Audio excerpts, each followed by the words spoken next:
Nah, pertanyaannya adalah apakah rupiah telah mencapai titik keseimbangan baru atau equilibrium baru di level 16.000 per dolar Amerika Serikat seperti sekarang? Teman-teman kontan, selamat bertemu kembali dengan saya Hasbi Maulana, wartawan kontan. Kita bertemu dalam program Membaca Kontan. Nah, kali ini kita akan mencoba mencari-cari artikel di Kontan Business Insight. Kontan Business Insight adalah satu produk media kontan. Nah, ini media berbayar ya. Jadi untuk membacanya Anda harus berlangganan. Sebagai imbalan atas kesediaan Anda membayar, artikel ini bersih dari iklan, jadi kita bisa lebih fokus untuk menyimak isinya. Oke, kita akan mencari-cari artikel yang menarik untuk kita baca bersama. Kita cari-cari, ini kayaknya menarik. Artikel dengan judul titik keseimbangan baru rupiah diyakini ada di 16.000 per dolar Amerika Serikat. Artikel ini ditulis oleh reporter Bidara Pink dan editor Teddy Gumilar. Ayo kita coba bedah apa yang ada di dalam artikel tersebut. Jadi teman-teman, nilai rupiah ini kan saat ini itu sudah melemah sejak pertengahan April 2024 lalu ya. Sejak pertengahan bulan lalu menembus level 16.000 per dolar Amerika Serikat. Nah, ini setelah sekitar sebulan rupiah masih diperdagangkan di kisaran tersebut. Meskipun Bank Indonesia sebagai bank sentral ya telah menaikkan suku bunga acuan, tapi kurs rupiah itu tetap ada di kisaran 16.000 per dolar Amerika Serikat pada hari-hari ini ya.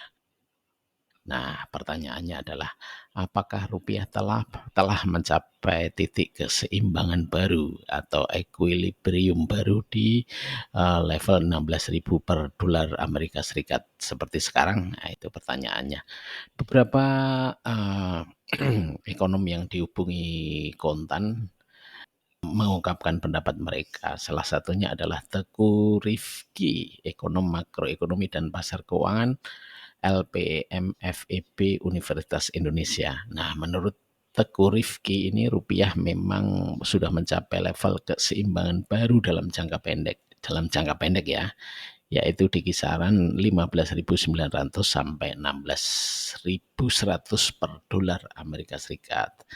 Nah, adanya titik keseimbangan baru ini memiliki aspek positif maupun negatif. Positifnya adalah sekarang ada semacam patokan yang membantu pelaku usaha untuk memproyeksikan nilai kurs rupiah terhadap falas, terutama para pengusaha eksportir maupun importir ya.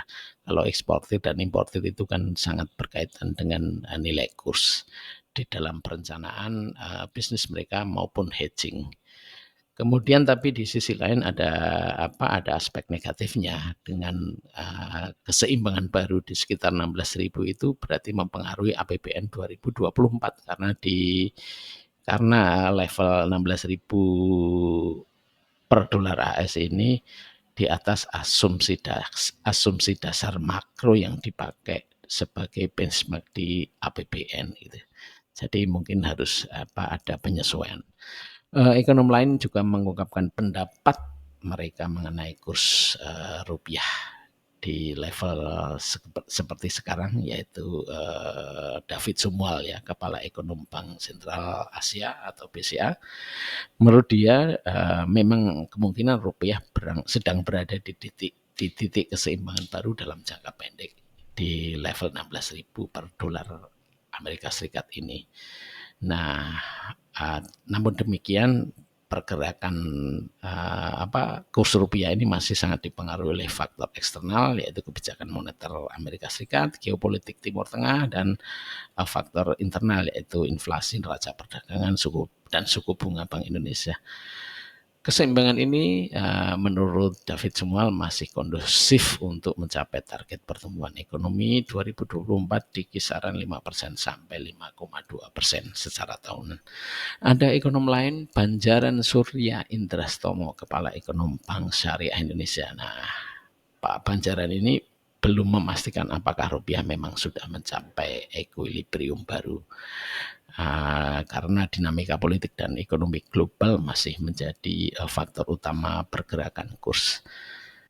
Namun demikian, menurut Banjaran diperlukan kebijakan yang menguntungkan untuk tetap mendorong ekspor, menahan impor, dan menarik devisa.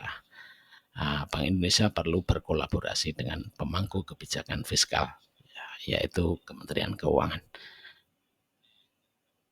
Kira-kira begitu, teman-teman kontan, artikel yang kita baca dari insight.kontan.co.id.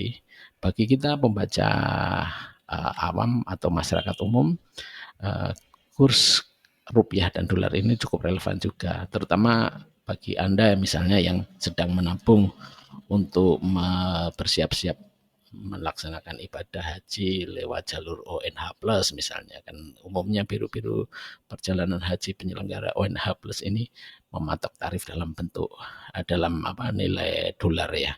Jadi Anda bisa ngitung-ngitung sekarang kira-kira berapa rupiah yang harus disiapkan, berapa ratus juta yang harus disiapkan. Ketika kurs sekarang di kisaran 16.000 rupiah ini, apalagi jika kurs ini kemudian bertahan hingga beberapa bulan atau beberapa tahun mendatang. Bagi Anda yang mempunyai anak yang sekolah di luar negeri dan harus memberi uang saku dalam bentuk dolar, ya ini juga mungkin kalkulatornya harus hitung-hitungan kalkulatornya harus diperbarui. Kalau setahun yang lalu atau 2 tahun yang lalu masih menggunakan ancar-ancar kurs 14.000 rupiah per dolar atau 15.000 rupiah per dolar. Nah sekarang mungkin lebih amannya, lebih konservatif kalau Anda menggunakan kurs 16.000 rupiah per dolar. Oke, begitu saja teman-teman. Kontan, sampai bertemu dengan bacaan artikel-artikel di harian Kontan, di Kontan Business Insight maupun di kontan.co.id yang lain. Sampai jumpa.